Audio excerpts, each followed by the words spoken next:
पंचायत एवं ग्रामीण विकास व श्रमिक विभाग मंत्री श्री प्रहलाद सिंह पटेल ने 12 मार्च को पत्रकार साथियों को अपने निज निवास B7 पर प्रेस वार्ता और लंच के लिए आमंत्रित किया था। साथ ही उन्होंने महत्वपूर्ण निर्णयों पर चर्चा करने के पूर्व सभी प्रिंट मीडिया, इलेक्ट्रॉनिक मीडिया और फोटो जर्नलिस्ट का विभाग की तरफ से हृदय से अभिनंदन और स्वागत किया। उन्होंने पत्रकारों से चर्चा में कहा कि श्रम विभाग मजदूरों के कल्याण एवं सुरक्षा के लिए प्रतिबद्ध है और इसी दिशा में कई महत्वपूर्ण निर्णय आने वाले समय में भी लिए जाएंगे।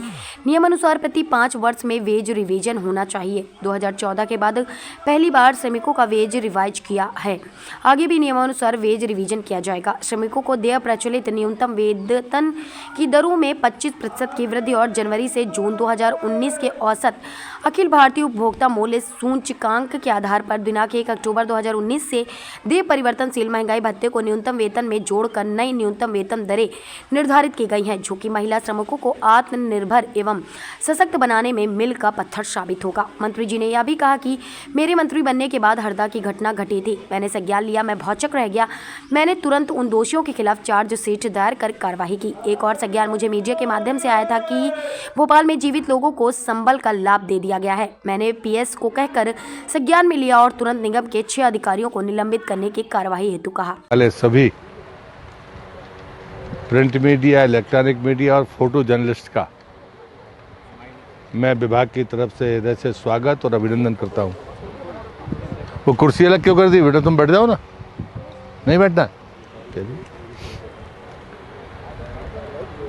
आज तो एक प्रकार से परिचय के लिए, क्योंकि मेरे मंत्री बनने के बाद कभी सीधे चर्चा नहीं हुई।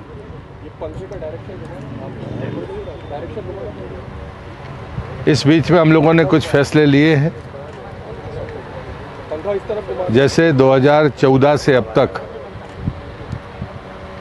असंगठित क्षेत्र हो या औद्योगिक क्षेत्र हो, जो नियम के मुताबिक हर 5 साल में वेज रिवीजन होना चाहिए, वो 2014 से नहीं हुआ था।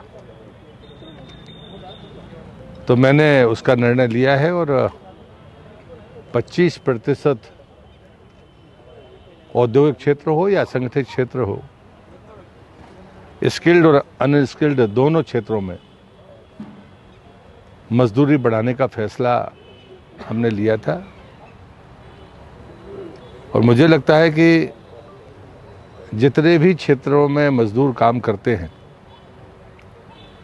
उनके वेलफेयर की चिंता करना, उनकी सुरक्षा की चिंता करना, ये मंत्रालय का काम है।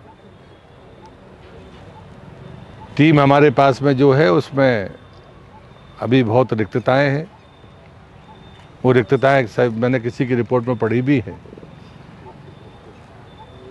और दूसरे ग्रेड पर तो आश्चर्यजनक रिक्तता है। इसलिए आते भी हमने, चूंकि अभी कोर्ट का मामला है, तो हम सीधे प्रमोशन के उस रास्ते पर नहीं जा सकते, और इसलिए प्रभार के माध्यम से हमने नीचे से ऊपर करने की कोशिश की है।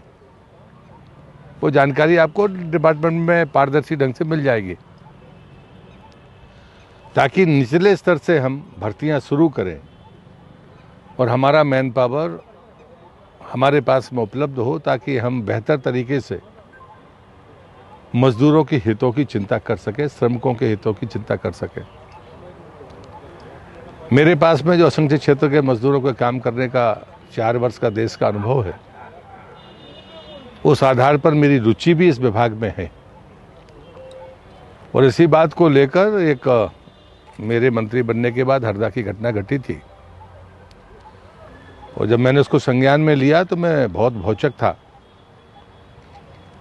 कि उसके पहले भी 2015 में जब दुर्घटना उसी जगह पर हुई थी, तो जो हमारा अधिकारी था वो कोर्ट में गवाही देने नहीं गया, इसलिए वो केस एक्विट हो गया। और ठीक उसके तत्काल बाद ये फिर वही घटना घट गई। तो मैंने उस अधिकारी को तत्काल निलंबित किया था और साथ में तय किया था कि हम इसे समय सीमा के भीतर चार्जशीट देकर, क्योंकि न्यायालय का जो स्ट्रक्चर है वो बहुत स्ट्रांग है, फिर भी चूंकि एक प्रशासनिक प्रक्रिया करनी चाहिए कि कोई न्यायालय में ना जाए कि सब हमको नहीं सुना गया, लेकिन उसमें भी जो विलम्ब हुआ है, कल मैंने उस पर भी कार्रवाई की है।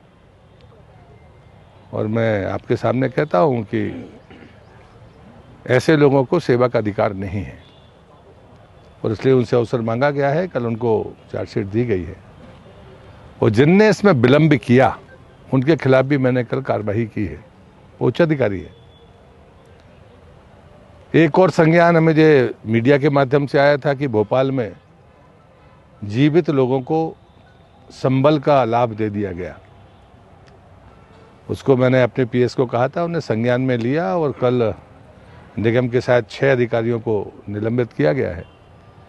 और मैंने कल ही निर्देश दिए थे कि हमको रिकवरी के लिए निगम कमिश्नर को पत्र जाना चाहिए हमारी तरफ से कि आप जो कार्रवाइयाँ करते हैं, क्रिमिनल केस की एफआईआर करते हैं, वो आपका जुरिडिक्शन है, लेकिन संबल का भुगतान चूंकि श्रम मंत्रालय के पैसे से होता है